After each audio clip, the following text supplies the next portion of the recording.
Hey guys, Alex from BoardGameCo over here, and we are talking about Dinosaur 1944 today. Dinosaur 1944 is the newest Kickstarter by Peterson Games. That's, Cthulhu Wars fame, and we'll cover some more of their games shortly.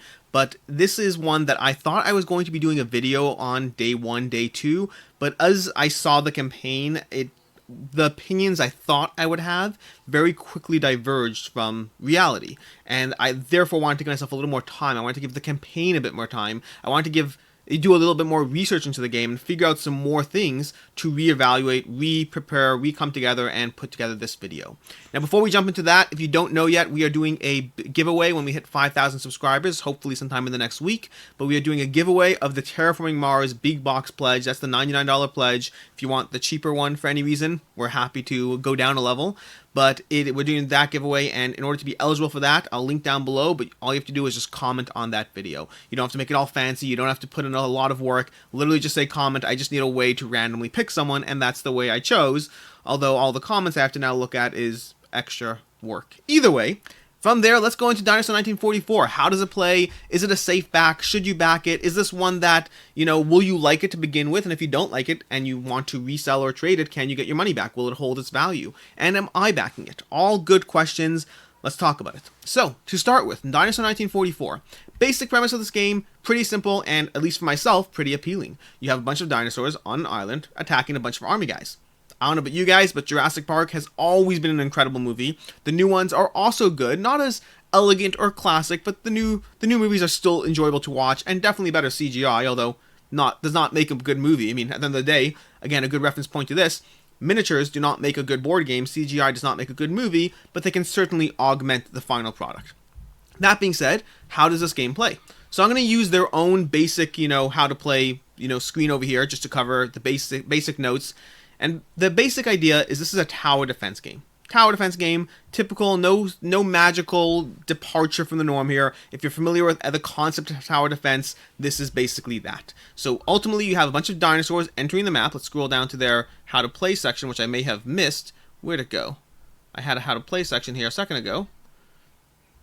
And here we go. So, how to play. You have a bunch of dinosaurs entering the board. So, step 1, enemies enter the map. Enemies move and enter the map. Then your ambushes fire. Your ambushes are like your traps or whatnot. They fire.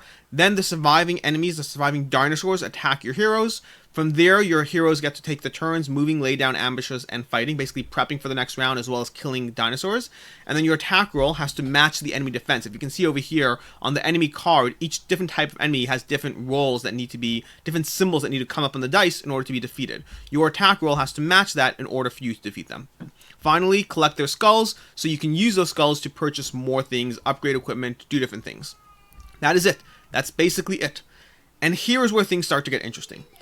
If you're not yet familiar with Orcs Must Die, Orcs Must Die is a video game, a tower defense video game that was turned into a board game by Peterson Games. If you're not familiar with Orcs Must Die, this is where things get interesting because this is a board game by the same by the same company that did Orcs Must Die that basically looks like Orcs Must Die.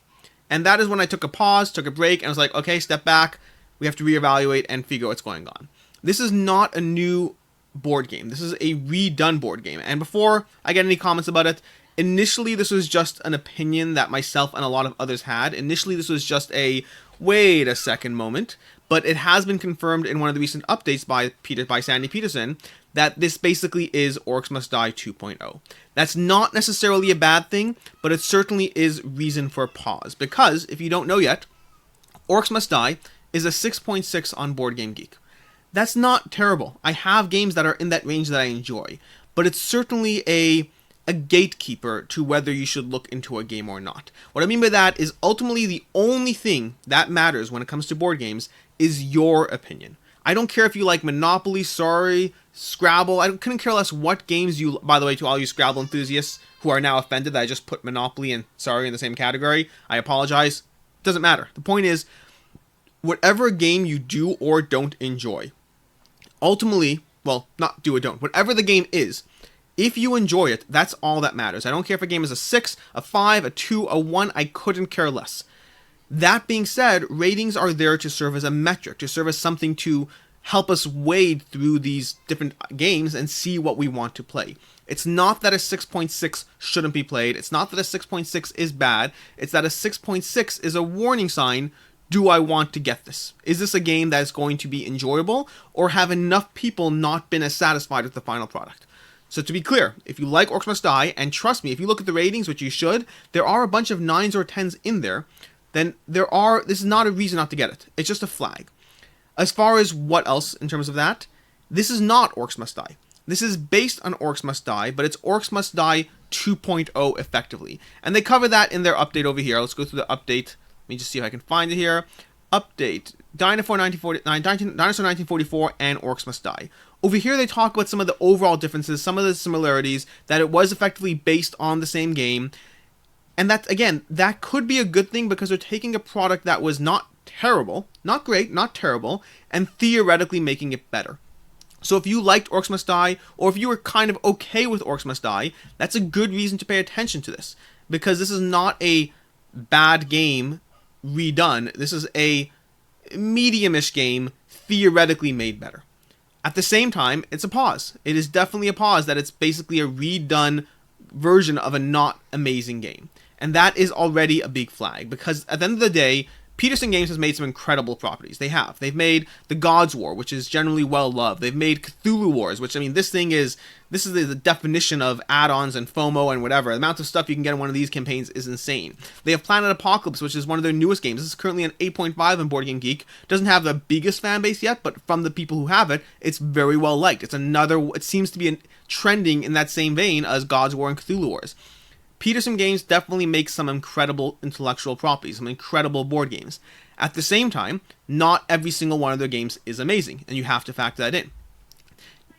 I don't know where this game is going to go right now. I don't know what the add-ons are going to look like. That's another thing that's worth mentioning. The add-ons in Peterson Games can border on the absolute insane. They can sit there and have $1,000 pledges for Cthulhu Wars. I don't think that's going to be there yet, because as of today, they announced the most recent add-on, which already has taken I was all prepared. I'll give you a spoiler, I guess. I'm going to cover more of this, but I was all prepared to not back this. Once I was looking into it more, it's not that I think it's a bad game. I do want to try it, but I was all prepared to not back this. And then the newest add-on today has me on the fence. So, and that's, just to be clear, it has me on the fence from the side of I want it, not from a stance of I now think it's a better back. The two things that have me very wary of this game are the following. The first is that this is a second version, a polished, more improved upon version of Orcs Must Die, which is a 6.6. That is definitely a flag for me in terms of whether or not it will hold its value, whether or not the general market will appreciate, whether or not I will enjoy it. Those are definitely a problem. The second, and this is common for Peterson Games, so it's not an exception here, the second is that it doesn't have any reviewers out there who have, even forget reviewers, it doesn't have previewers, there's no Rado, there's no Man vs. Meeple, there's no King of Average, there's no one out there who has produced their opinion of this game. Which means the closest thing you and I, as backers, the closest thing we have as a reference point for whether or not we'll enjoy this is unfortunately Orcs Must Die. And that doesn't bode well for them. My advice to Sandy Peterson, if you watch this video, if anyone points you this direction, my advice is get a playthrough as soon as possible. Preferably from someone who is more inclined to give their opinion, such as Rado or King of Average. And I know Rado's enthusiastic in general, but it'll still help. Find someone who's willing to give an opinion on the game, because that is the biggest thing right now that this campaign needs.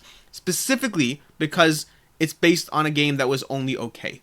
Meaning it's easy for us ourselves as backers, to tell ourselves, this is going to be the next incredible game. This is going to knock it out of the park. This is going to be the next big thing that I want, that everyone wants. It's easy for ourselves to lie to ourselves, but it's harder when we know that it's based on a game that currently has a 6.6. That's harder for us to tell ourselves that. Some of us still will. Some of us will still sit there and say, you know what? This is going to be much better. And it might be. I'm not saying it isn't. But we're all trying to make decisions based on what we know. We're all trying to commit our money and our time and putting our money aside and hoping for the best based on the factors we know. And the factors we know currently don't look great. So the second reason I'm not backing it, in addition to the Orcs Must Die, or at least I'm currently not backing it, is because without any third-party opinions whatsoever, all I really have is mediocre board game combined with Peterson Games' opinion that this game is better.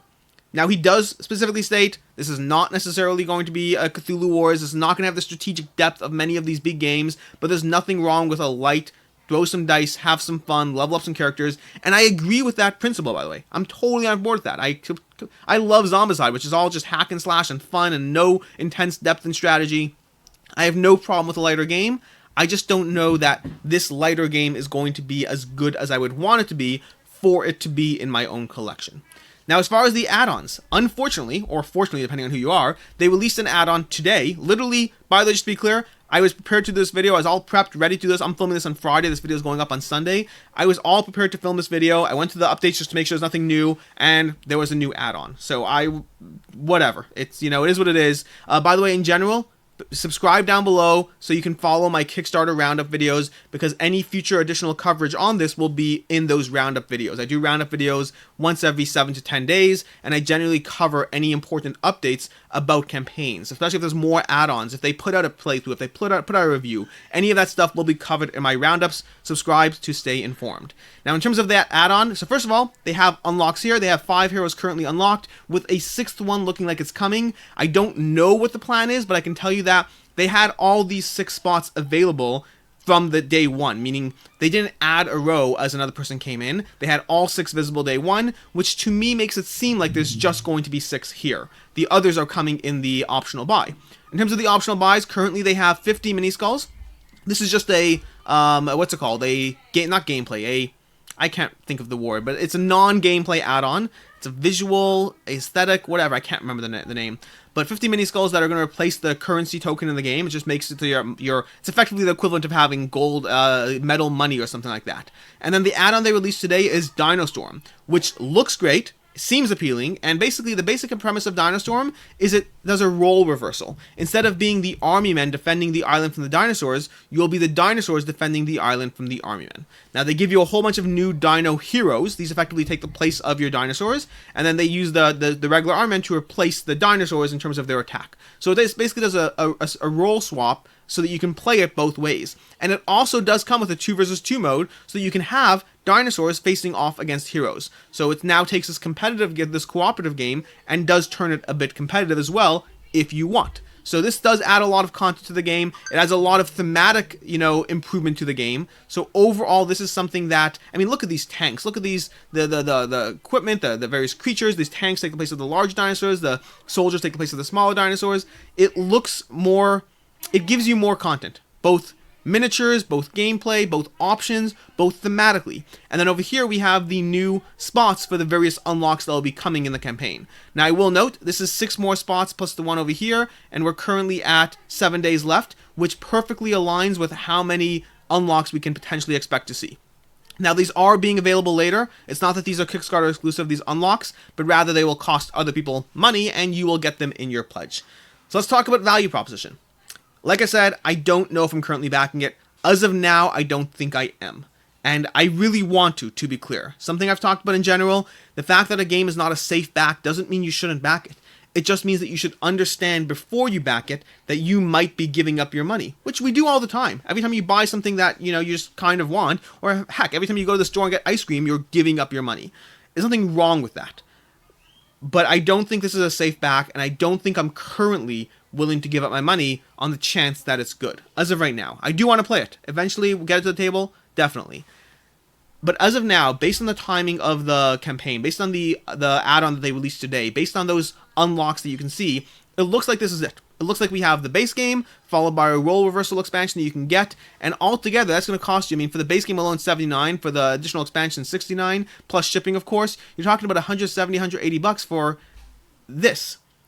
And I'm not confident enough in the product for myself to take that chance. I'm not confident enough that I will like it, and I'm not confident enough that it will be good enough to resell if I don't like it. I don't like plenty of games. Some of the top 100 games I don't like, but someone else does. And that's important. It's important whether you like it in terms of your own assessment whether something's worth it, but it's important whether others like it in terms of your ability to sell or trade it later. Dinosaur 1944 looks like a fun game. I really want to play it. As of right now, I'm not backing it. That's the short version.